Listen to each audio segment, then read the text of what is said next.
ಸುದ್ದಿಗಾರರು ಕೂಡ ಸ್ಥಳಕ್ಕೆ ಹೋಗಿ ಅವ್ರನ್ನ ವೈದ್ಯರ ಸೂಚನೆಯಂತೆ ಅವರ ಜೊತೆಗೆ ಒಬ್ಬರ ವೈದ್ಯರನ್ನು ಕೂಡ ಕಳಿಸಿದ್ದಾರೆ. ಹಾಸನದಿಂದ ಬೆಂಗಳೂರಿಗೆ ಅನ್ನುವ ಮಾಹಿತಿ ಇರುವಂಥದ್ದು.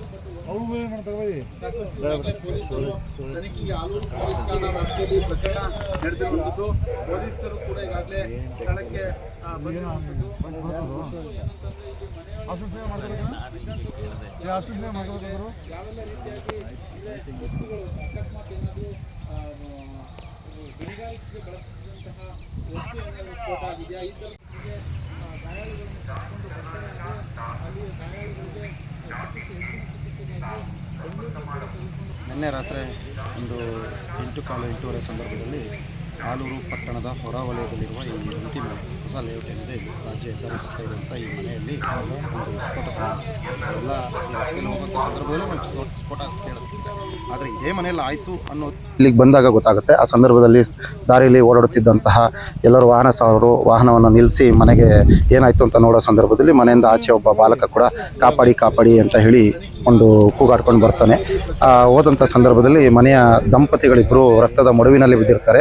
ಮನೆ ಒಳಗಿದ್ದಂಥ ಒಂದು ಎಳೆ ಮಗು ಮತ್ತು ಇನ್ನೊಂದು ಹುಡುಗ ಮತ್ತು ಒಂದು ತಾತ ಮನೆ ಹೊರಗಡೆ ಗಾಬರಿಯಾಗಿರ್ತಾರೆ. ಮನೆ ಒಳಗೆಲ್ಲ ಫುಲ್ಲು ಹೊಗೆ ತುಂಬಿರುತ್ತೆ, ದಟ್ಟ ಹೊಗೆ ಕೂಡ ಇರುತ್ತೆ. ಆಮೇಲೆ ತುಂಬ ಕೆಟ್ಟ ಸ್ಮೆಲ್ ಕೂಡ ಇರುತ್ತೆ. ಅಂದರೆ ಆ ಸ್ಫೋಟದ ತೀವ್ರತೆಗೆ ಆ ಸ್ಮೆಲ್ ಕೂಡ ಬಂದಿರುತ್ತೆ. ಆ ಸಂದರ್ಭದಲ್ಲಿ ನಾವೆಲ್ಲ ಆ್ಯಂಬುಲೆನ್ಸು, ಪೊಲೀಸು ಮತ್ತು ಫೈರ್ ಅವ್ರಿಗೆ ಫೋನ್ ಮಾಡ್ತೀವಿ. ಅವರೆಲ್ಲ ಕ್ಷಣಾರ್ಧದಲ್ಲಿ ಇಲ್ಲಿಗೆ ಬರ್ತಾರೆ.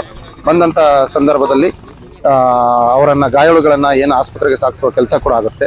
ಪೊಲೀಸು ಬಂದು ಎಲ್ಲನೂ ಪರಿಶೀಲನೆ ಮಾಡ್ತಾ ಇರ್ತಾರೆ. ಆದರೆ ನಾವು ಏನು ಗ್ಯಾಸ್ ಸ್ಫೋಟ ಅಂತ ಅಂದ್ಕೊಂಡಿದ್ವು, ಅದು ಅಡುಗೆ ಮನೆಯಲ್ಲಿರುವ ಸಿಲಿಂಡರ್ ಮತ್ತು ಮನೆಯ ಆಚೆ ಕಡೆ ಏನು ಸ್ಫೋಟ ಸಂಭವಿಸಿದೆ ಜಾಗ, ಈ ಹಿಂಬಾಗಿಲಿನ ಪಕ್ಕ, ಅಲ್ಲಿ ಎರಡೂ ಕಡೆ ಸಿಲಿಂಡರ್ ಕೂಡ ಏನು ಬ್ಲಾಸ್ಟ್ ಆಗಿರೋದಿಲ್ಲ, ಯಥಾವತ್ತಾಗಿ ಸಿಲಿಂಡರ್ಗಳಿರುತ್ತೆ. ಹಾಗಾಗಿ ನಾವು ಇದೇನು ಅನ್ನೋ ಅನುಮಾನ ಈಗ ನಮ್ಮನ್ನೆಲ್ಲ ಕಾಡ್ತಾ ಇದೆ.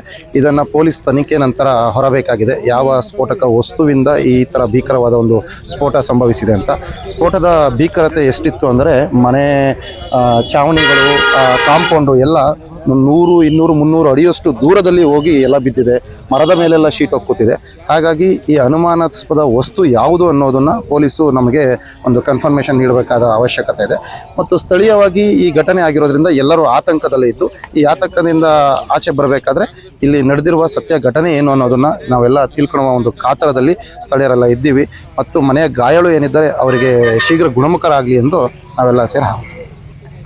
ನಮ್ಮ ಹೆಂಗಸ್ರು ಹಿಂಗೆ ಆಯ್ತು ಅಂತ ಫೋನ್ ಮಾಡಿದರು. ಬಂದು ನಾವು ಬರೋ ಹೊತ್ತಿಗೆ ಅವರು ಹಾಸ್ಪಿಟ್ಲಿಗೆಲ್ಲ ತಗೋದ್ರು.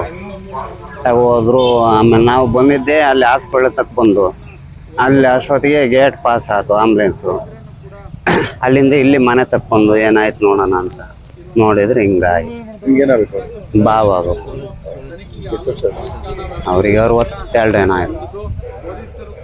ನಮ್ಮ ಮಗ ಸೊಸೆನವರು ಬಾವನ ಮಗ ಸೊಸೆ. ಬೇರೆ ಯಾರಿಗೂ ಏನು ಏಟಾಗಿಲ್ಲ. ಒಂದು ಪಾಪು ಇತ್ತು. ನಮ್ಮ ಭಾವನ ಮಕ್ಕಳು 1-2 ಇತ್ತು. ಅವ್ರಿಗೇನೋ ಮೂಲತಃ ಸಿಂಗಟಗಿರೆ. ಇಲ್ಲಿ ಬಂದು ಸೈಟ್ ತಗೊಂಡು ಮನೆ ಕಟ್ತೀನಿ. ಸೊಸೆದು ಲಕ್ಕೆವನ್, ಚಿಕ್ಕಮಂಗ್ಳೂರ್ ಹತ್ರ ಲಕ್ಕೆವನ್. ಮಕ್ಕಳು ಇನ್ನೂ ಚಿಕ್ಕದು, ಹಾಲು ಕುಡಿಯೋ ಮಗು. ಏನನ್ಸುತ್ತೆ ಇದು ಘಟನೆ ಸಂಭವಿಸಿರೋದ್ರೆ ಏನಾಗಿರ್ಬೋದು? ಅದೇನು ಅಂತ ನಮಗೆ ಸಮಾಚಾರವೇ ಗೊತ್ತಿಲ್ಲ. ನಾವು ಬಂದರೆ ಒಂದು 4 ತಿಂಗಳಿಗೆ 5 ತಿಂಗಳಿಗೆ ಬಂದರು ಮನೆ ಒಳಕ್ಕೆ ಹೋಗ್ತಿರಲಿಲ್ಲ. ಇಲ್ಲೇ ಮಾತಾಡ್ಸ್ಕೇಳಿದ್ರೆ ಹೊರಗಡೆ ಹೋಗು. ನಿಮ್ಮ ಹೆಸರು? ರವೀಂದ್ರಾಚಾರ್ಯ. ನಮ್ಮದು ಭೈರಪ್ಪ.